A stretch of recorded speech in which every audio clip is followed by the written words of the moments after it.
Olá! Hoje a gente vai desvendar um tipo de empresa que parece um verdadeiro quebra-cabeça. De um lado, você tem sócios que arriscam absolutamente tudo, e do outro, investidores que estão totalmente protegidos. O nome desse modelo? Sociedade em comandita por ações. Parece complicado, né? Mas vamos ver que a lógica por trás é bem interessante. E a pergunta que vai guiar a nossa conversa é justamente essa. Pensa bem, como é que uma mesma empresa consegue ter ao mesmo tempo gente com risco total, que pode até perder o patrimônio pessoal, e gente com risco limitado, que só arrisca o que investiu? Parece que não fecha a conta, né? Mas a resposta é sim, é possível. E o segredo está todo na estrutura que a gente vai conhecer agora.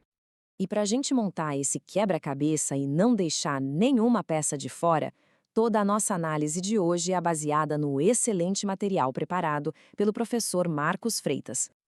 Então, vamos lá. Que estrutura é essa que permite essa mágica toda? É a chamada comandita por ações. A melhor forma de pensar nela é como um modelo híbrido, sabe? Uma mistura que pega características de mundos diferentes para criar uma coisa totalmente nova. Bom, falando de um jeito mais técnico, a sociedade em comandita por ações, que a gente vai chamar de SCA, tem o capital dividido em ações, igualzinho a uma sociedade anônima comum. Só que, e aqui está o pulo do gato, ela não é só uma sociedade de capital. Ela também tem um pezinho lá nas sociedades de pessoas. E é justamente essa mistura que cria regras do jogo muito particulares, especialmente sobre quem manda e, o mais importante, quem paga a conta no final do dia. E olha, isso não é algo tirado da cartola, não. A SA está toda prevista em lei, tanto no nosso Código Civil quanto na famosa Lei das SA, que entra de forma complementar. Isso mostra que, mesmo não sendo o modelo mais popular por aí, ela tem uma base jurídica super sólida. Certo. Agora a gente chega no ponto central, o verdadeiro coração da SCA, que é o que a torna tão especial. A divisão clara de papéis entre quem gera a empresa e quem só investe. É aqui que a gente entende como as responsabilidades podem ser tão diferentes. Olha só que interessante essa divisão. De um lado, a gente tem os sócios comanditados. Pensa neles como os capitães do navio. São eles que administram, que tomam as decisões do dia a dia. E por terem todo esse poder, eles assumem um risco gigantesco. A responsabilidade é ilimitada. Ou seja, se a empresa der muito errado, o patrimônio pessoal deles pode ser usado para quitar as dívidas.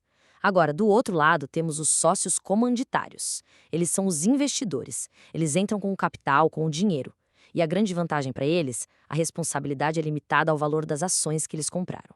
Eles não se metem na gestão e, em troca, o patrimônio deles fica bem protegido. Beleza, falou em ações, a gente já pensa logo em bolsa de valores, né? Mas será que as ações de uma SCA podem ser compradas e vendidas assim, livremente, por qualquer pessoa? Vamos ver como é que isso funciona. Antes de mais nada, a gente precisa lembrar rapidinho a diferença entre companhia aberta e fechada. Uma companhia aberta é aquela que tem ações na bolsa negociadas publicamente com a CVM fiscalizando tudo. Já a fechada, não. A negociação das ações é um assunto privado, interno, que acontece só entre os sócios. Ok, com isso em mente, como fica a SA? É bem simples na verdade. Se a SA for uma companhia aberta, aí sim, suas ações podem ser negociadas na bolsa. Mas se ela for fechada, que, na prática, é o mais comum para esse tipo de empresa, a negociação fica restrita, acontecendo de forma particular entre os interessados. Quem manda na regra do jogo, no final, é a própria estrutura da empresa. Tá, a gente já viu que o modelo é, digamos, um pouco diferente. Aí fica a pergunta, né? Por que alguém, em sã consciência, escolheria um caminho desses? Vamos pesar os prós e os contras e dar uma olhada no que os especialistas falam sobre o assunto. E essa tabela aqui resume perfeitamente o dilema da SPA. É uma verdadeira balança. Do lado das vantagens, a gente tem coisas muito fortes. Uma separação clara entre quem gera e quem investe, a chance de atrair capital sem perder o controle da operação e, claro, a proteção para o investidor. Mas, do outro lado, as desvantagens pesam. A gestão é bem mais complexa, o mercado não conhece muito bem esse modelo e, para os gestores, o risco pessoal é total. É a clássica troca de alto risco por alto controle.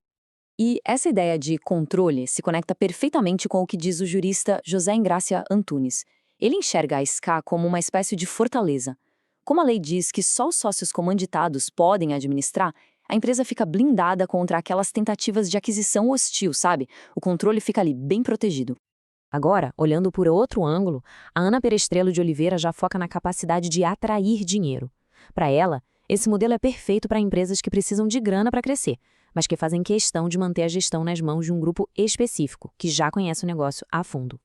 E para fechar esse raciocínio, o Antônio José Teixeira Leite meio que amarra essas duas pontas. Ele destaca que essa diferença de responsabilidade cria o cenário ideal. O investidor se sente seguro porque o risco dele é limitado, enquanto o gestor, que está com a pele em jogo, tem todos os motivos do mundo para administrar a empresa com o máximo de cuidado e rigor possível.